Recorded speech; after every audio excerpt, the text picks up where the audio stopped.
MMOs have been stuck in the same formula for years. Tab target combat, daily quests, and cash shops that feel more powerful than your character. But what if a new MMO is trying to change that? Today we're breaking down Scars of Honor, and by the end of this video, we'll answer the real question: is this the next big MMO? Scars of Honors is a fantasy MMORPG focused on player freedom, skill-based combat, and meaningful progression. It's not trying to be a WoW clone. It's not trying to be Final Fantasy.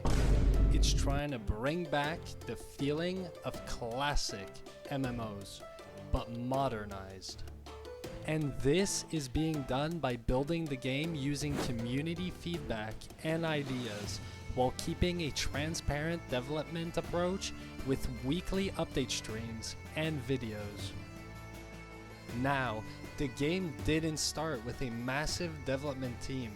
It began as a smaller independent MMO project with a clear vision: no pay to win, strong PvP, a story-rich world, and transparency.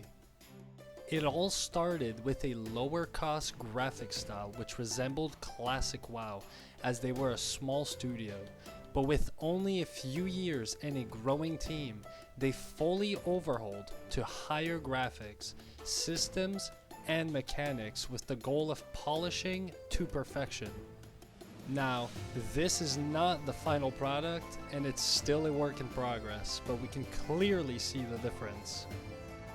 The world of Scars of Honor isn't just a backdrop, it's designed to feel alive.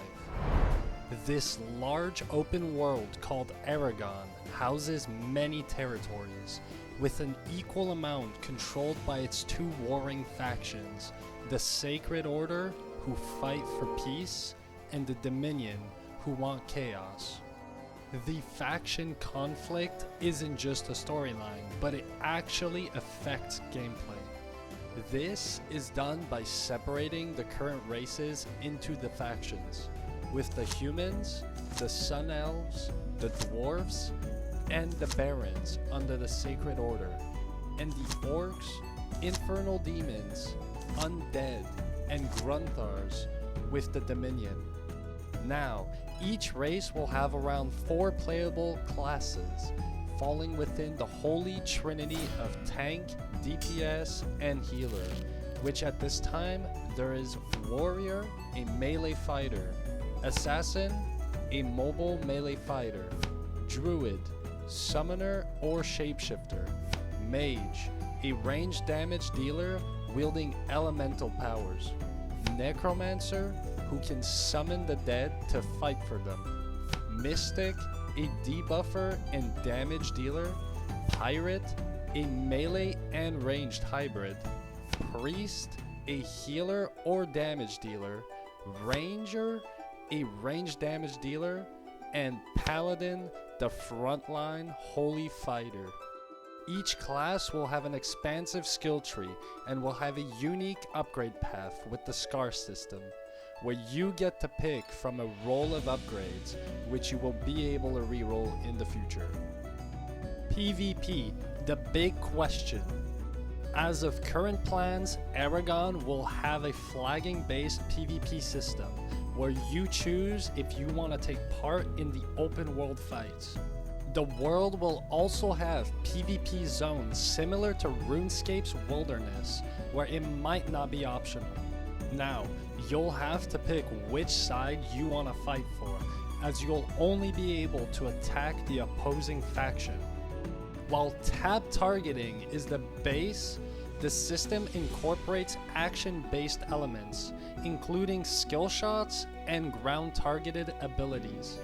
Developers are avoiding auto-combat, requiring active engagement and continuous skill usage.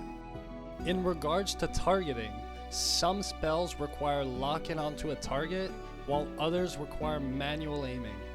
And finally, there will also be arena-style PvP. Now, for the PvE, when it comes to dungeons, most MMOs give you the same dungeon over and over, while Scars of Honor is experimenting with procedural dungeons. Each run will be completely different with the ever-changing layout and dynamic enemy placements. This will give immense replayability, unlike other MMOs where you can run it back to back with your eyes closed, chasing a single piece of gear for countless runs. If this system works long term, it could massively boost replayability. Now, what will you be doing in this world to upgrade your gear and trade with others?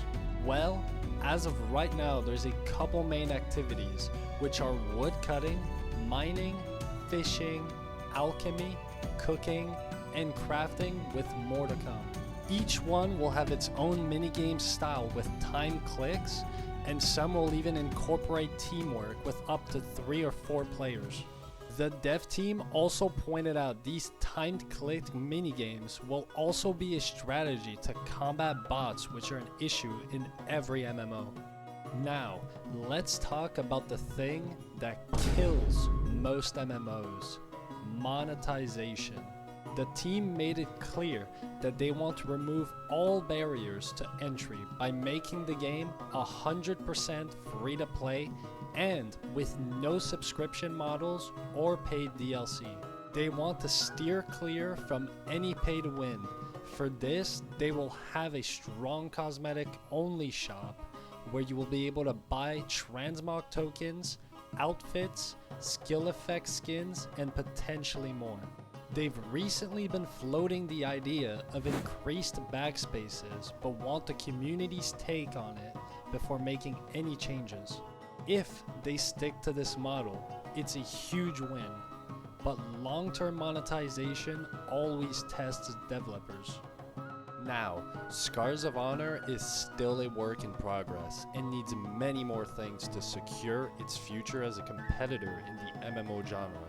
First, it's going to need to have its own identity, not steering too close to other MMOs. The team is aiming to have a leveling system shorter than classic WoW, but longer than other MMOs. This means it will still need a strong endgame with lots of content. The current graphics are clearly a step in the right direction, but as the team is aware, the general lighting needs to be redone to make the world pop. And they're going to need the world to be expansive and filled with content if they want to compete for player retention. Ambition is great, but execution is everything. So, here we are. Is Scars of Honor the next big MMO? Right now, it's a contender.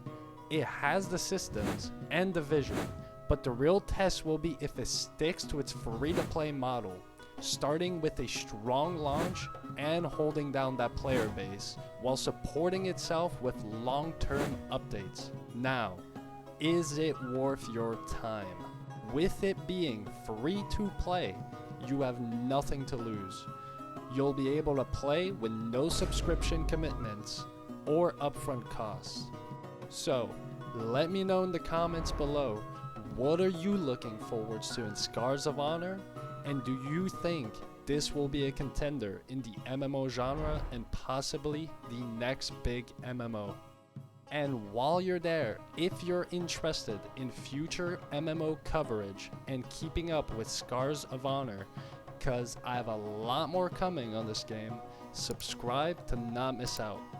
And you can currently wishlist the game on Steam and participate in the upcoming test this spring, which might be as early as next month. With that being said, I'll see you guys soon. Peace out.